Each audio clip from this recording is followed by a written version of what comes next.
নমস্কার বন্ধুরা, Rina's cooking with নেচারে আপনাদের সবাইকে স্বাগত। চলে এসেছি আজকে রেসিপি নিয়ে। আজকের রেসিপি আমি পাপড়ি চাট করে দেখাবো। আমি কিভাবে এই পাপড়ি চাটটা করি সেটাই আপনাদের সঙ্গে শেয়ার করব। শুন তাহলে দেখে নেওয়া যাক আমার আজকের রেসিপি। পাপড়ি চাটের জন্য আমি এখানে 1 বাটি ময়দা নিয়েছি। ময়দাটা দেবো আমি ছোটো চামচে 2 চামচ সুজি, দেবো পরিমাণ মতো নুন, অল্প একটু জোয়ান নিয়েছি, জোয়ানটা দিয়ে দেব।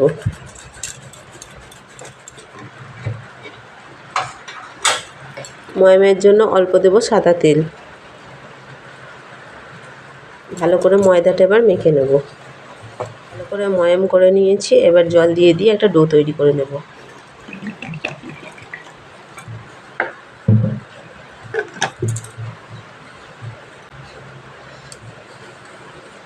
ডোটা তৈরি করে নিয়েছি, খুব শক্তও না খুব নরমও না। এবার এটা 10 মিনিট আমি রেস্টে রেখে দেব। আমি 10 মিনিট রেস্টে রেখে দেবো, ততক্ষণ আমি তেঁতুলের চাটনিটা বানিয়ে নেব। আমি এখানে 1 বাটি পাকা তেঁতুল জলে ভিজিয়ে রেখে দিয়েছি। তেঁতুলের চাটনির জন্য আমি এখানে একটা কড়া বসিয়ে দিয়েছি। কড়াই দিয়ে দেবো পরিমাণ মতো সাদা তেল। আমি তেঁতুলের পাল্পটা ভালো করে ছেঁকে নেব একটা বাটিতে।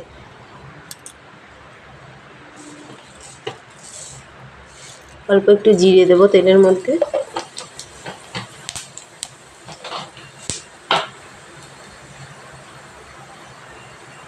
এবার তেঁতুলের পাল্পটা দিয়ে দেবো এর মধ্যে।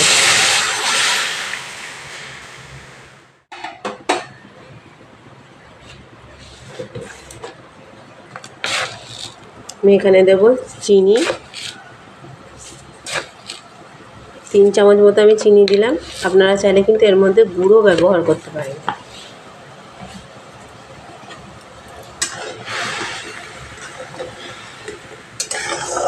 খুব ভালো করে এটা জাল দিয়ে ঘন একটা চাটনি তৈরি করে নিতে হবে।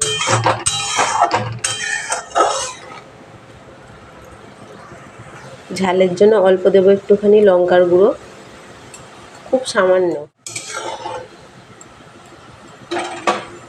খুব ভালো করে সব একসঙ্গে চাটনিটা ফুটিয়ে নিতে হবে।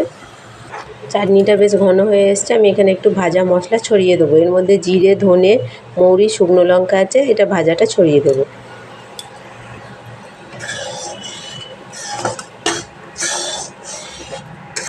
অল্প দেবো একটু নুন।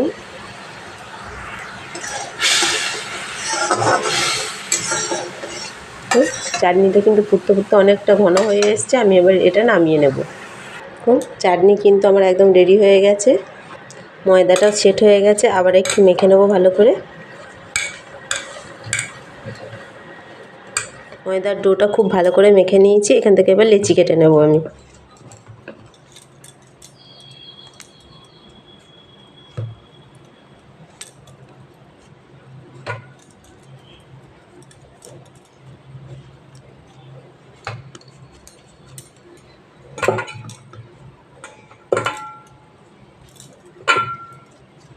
বেশ বড় সাইজের লেচি করে নিচ্ছি আমি।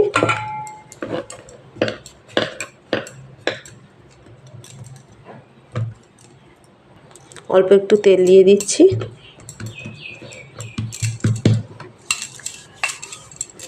বেলনটাতেও একটু তেল মাখিয়ে নিলাম। এবার বড় করে আমি রুটির আকারে বেলে নেব। এইভাবে বড় করে রুটির আকারে আমি বেলে নিয়েছি। একটা কাঁটা চামচ নিয়েছি, কাঁটা চামচে করে ফুটো ফুটো করে দেবো একটু।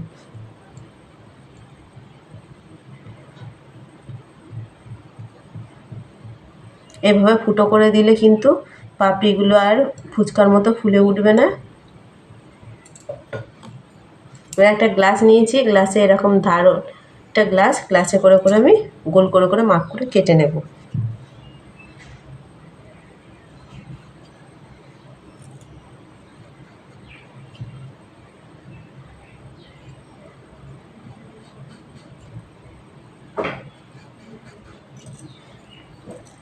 এইভাবে গোল করে করে আমি সবকটা কেটে নেব।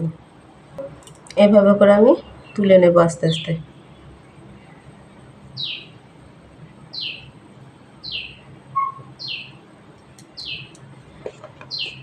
একটা প্লেটের মধ্যে এইভাবে করে সাজিয়ে নেব।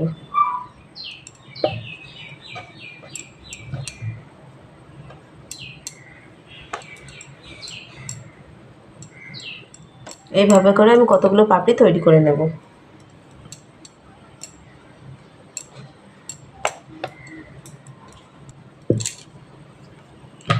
আবারও একটা লেচি নিয়েছি,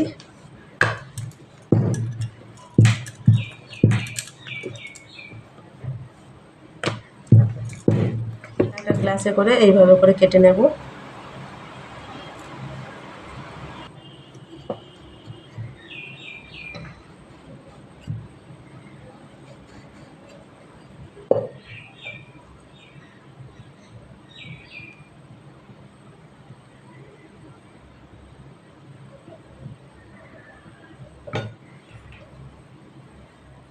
বেশ কয়েকটা পাপড়ি আমি বেলে নিয়েছি, এবার ভেজে নেব এগুলো। পাপড়িগুলো সাদা তেলে ভাজবো, তাই কড়াই দিয়ে দিচ্ছি পরিমাণ মতো সাদা তেল। তেল গরম হয়ে গেছে, খুব বেশি গরম আমি করব না। এক এক করে পাপড়িগুলো দিয়ে দেব।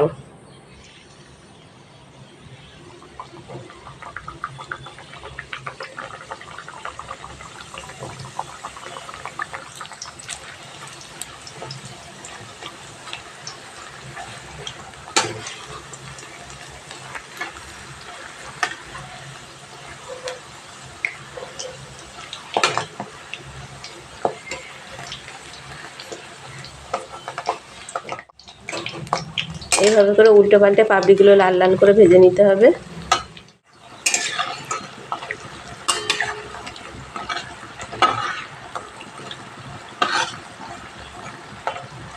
আস্তে আস্তে লাল হয়ে গেছে এক পিঠ, আমি আবার উল্টে দিলাম।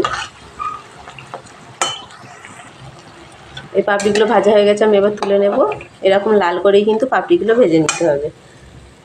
আবার এইভাবে ভেজে নেব।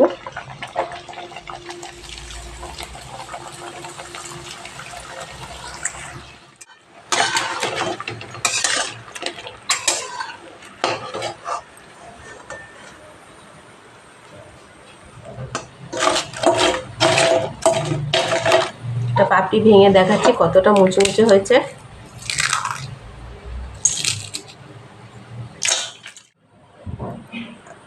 পাপড়ি চাটের জন্য পাপড়ি ভাজা হয়ে গেছে, এবার প্লেটে সাজিয়ে নেব। এখানে পেঁয়াজ কুচি নিয়েছি, কাঁচা লঙ্কা কুচি, শসা কুচি, টমেটো কুচি, আলু সেদ্ধ করে ছোট করে কেটে নিয়েছি, মটর সেদ্ধ করে নিয়েছি, টক দই নিয়েছি, আর তেঁতুলের চাটনি নিয়েছি। তাহলে প্রথমে আমি পাপড়িগুলো একটা একটা করে সাজিয়ে দিই এর মধ্যে। ওপর দিয়ে দেবো এবার টক দই। টক দইটা খুব ভালো করে আমি ফেটিয়ে নিয়েছি।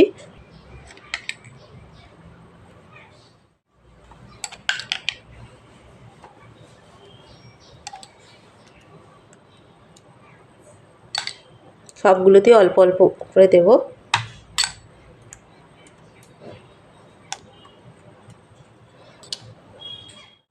সেদ্ধ করে রাখা মটর দিয়ে দেবো ওপর দিয়ে। শসা কুচি দেব, টমেটো কুচি দেব,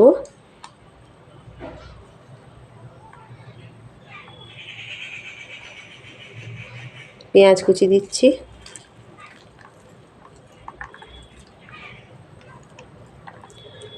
ঝালটা আপনারা আপনাদের স্বাদ অনুযায়ী দেবেন। এবার দেব তেঁতুলের চাটনিটা।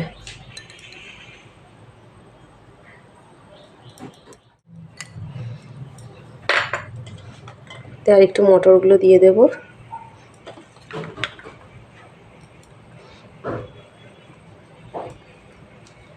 একটু পেঁয়াজ কুচি দিয়ে দেব।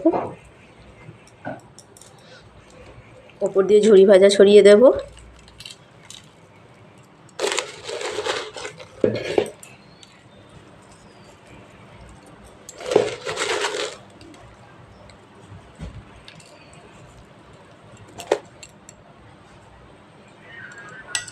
অল্প একটু দই দিলেও হয়, না দিলেও হয়।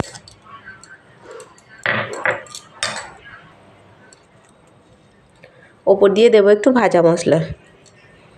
এই ভাজা মশলাটার মধ্যে আছে গোটা জিরে, ধনে, তেজপাতা, শুকনো লঙ্কা আর মৌরি। ওপর দিয়ে একটু বিট নুন ছড়িয়ে দিচ্ছি। বিট নুনটা প্রথমে দিলেই ভালো হতো, আমি লাস্টে দিচ্ছি, ভুলে গেছি। ওপর দিয়ে ছড়িয়ে দিলাম। পাপড়ি চাট পরিবেশনের জন্য একদম রেডি হয়ে গেছে আমার। দেখতে যেমন সুন্দর হয়েছে, খেতেও কিন্তু ততটাই লোভনীয় হয়েছে।